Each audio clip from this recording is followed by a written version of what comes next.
지식의 나무. 이 앞장에서 보았듯이 사피엔스는 15만 년 전부터 동아프리카에 살았지만 이들이 지구의 다른 지역으로 급속히 퍼지면서 다른 인간종들을 멸종시키기 시작한 것은 불과 7만 년 전의 일이었다. 그 사이의 기간 동안 원시 사피엔스의 모습은 우리와 거의 같았고 뇌의 크기도 거의 같았지만 다른 인간종들보다 딱히 더 나은 점은 없었고 특별히 복잡한 도구를 만든다거나 다른 특별한 업적을 달성하지도 못했다. 이 남아있는 기록을 보면 사피엔스와 네안데르탈린이 최초로 마주쳤을 때 승리한 것은 네안데르탈린 쪽이었다. 약 10만 년 전 일부 사피엔스 집단은 네안데르탈린의 영토인 북부의 레반트 지방으로 이주했지만 그곳에 굳건히 뿌리를 내리는 데는 실패했다. 이유는 적대적인 원주민 탓일 수도 있고 혹독한 기후 탓일 수도 있다.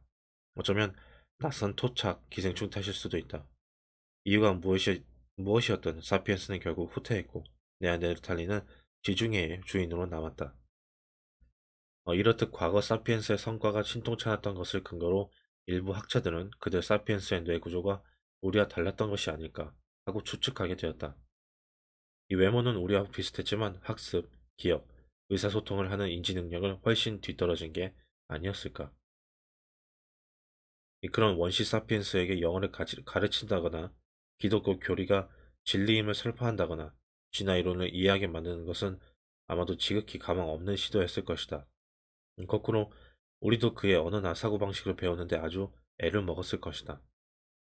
하지만 약 7만 년 전 호모 사피엔스는 매우 특별한 일을 하기 시작했다. 무리를 지어 두 번째로 아프리카를 벗어난 것이다. 이번에 이들은 네안데르탈린을 비롯한 인간종들을 중동에서만 아니라 지구 전체에서 몰아냈다. 그리고 놀랍도록 짧은 시간 만에 유럽과 동아시아에 이르렀다. 약 4만 5천 년 전 이들은 어떻게 해서인지는 몰라도 대양을 건너 그때까지 인간의 발길이 닿은 적 없는 호주에 상륙했다. 그들은 약 7만 년 전부터 3만 년 전까지 배, 기름 등잔, 활과 화살, 바늘을 발명했다.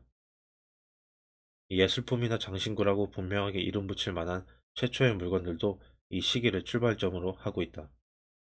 이 종교와 상업, 사회의 계층화가 일어났다는 최초의 명백한 증거 역시 이 시기의 것이다.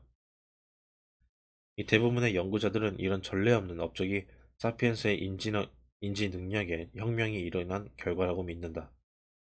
네안데르탈린을 멸종시키고 호주에 정착하며 슈타델의 사자인간을 조각한 사람들은 우리 못지않은 능력과 창의력, 감수성을 갖추었다는 것이다. 만일 우리가 슈타델 동굴의 예술가를 만난다면 우리는 그들은 우리의 언어를 배울 수 있을 것이다. 우리는 우리가 알고 있는 모든 것을 이상한 나라의 앨리스부터 양자역학의 역설에 이르기까지 모두 그들에게 설명할 수 있는 것이고 그들도 자신이 세계를 어떻게 보고 있는지 우리에게 가르쳐 줄 수 있을 것이다. 인지혁명이란 약 7만 년 전부터 3만 년 전 사이에 출현한 새로운 사고방식과 의사소통 방식을 말한다. 무엇이 이것을 촉발했을까? 우리는 잘 모른다. 가장 많은 사람들이 믿는 이론은 우연히 일어난 유전자 돌연변이가 사피엔스의 뇌의 내부 배선을 바꿨다는 것이다.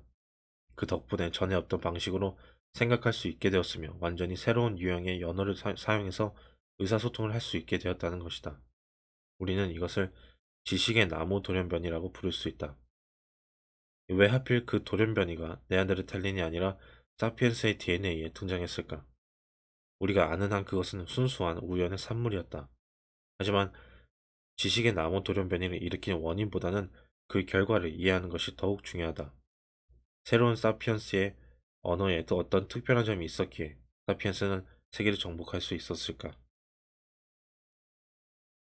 그것은 최초의 언어는 아니었다. 모든 동물은 언어를 구사한다. 벌이나 개미 같은 곤충도 복잡한 의사소통을 하는 능력을 갖추어 먹을 것이 있는 위치를 서로에게 알려준다. 그것은 목소리를 이용한 최초의 언어도 아니었다.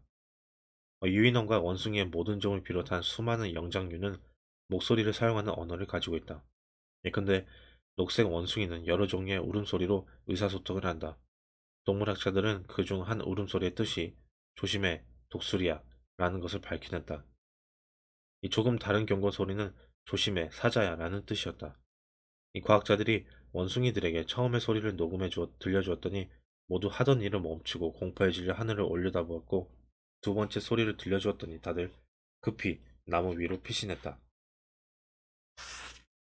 이 사피엔스는 녹색 원숭이보다 훨씬 더 다양하고 서로 구별되는 소리를 낼 수 있지만 그 점에서는 고래와 코끼리도 우리 못지않은 능력을 지니고 있다.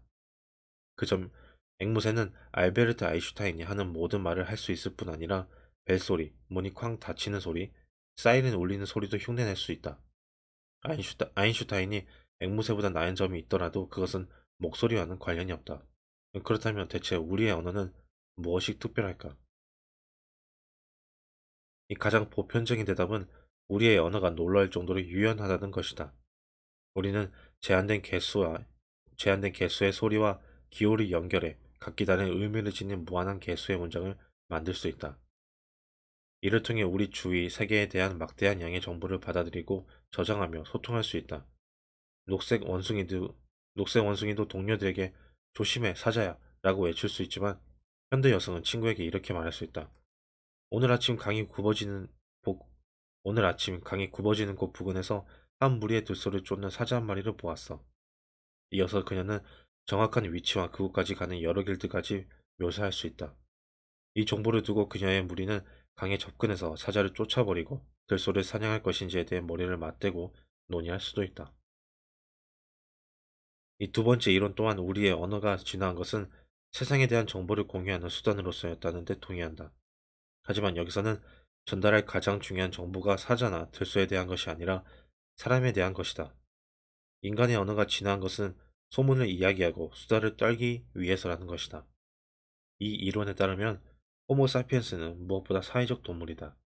사회적 협력은 우리의 생존과 번식의 핵심적 역할을 한다. 이 개별 남성이나 여성이 사자와 들소의 위치를 아는 것만으로는 충분치 않다. 그보다는 무리 내에 누가 누구를 미워하는지, 누가 누구와 잠자리를 같이 하는지, 누가 정직하고 누가 속이는지를 아는 것이 훨씬 더 중요하다.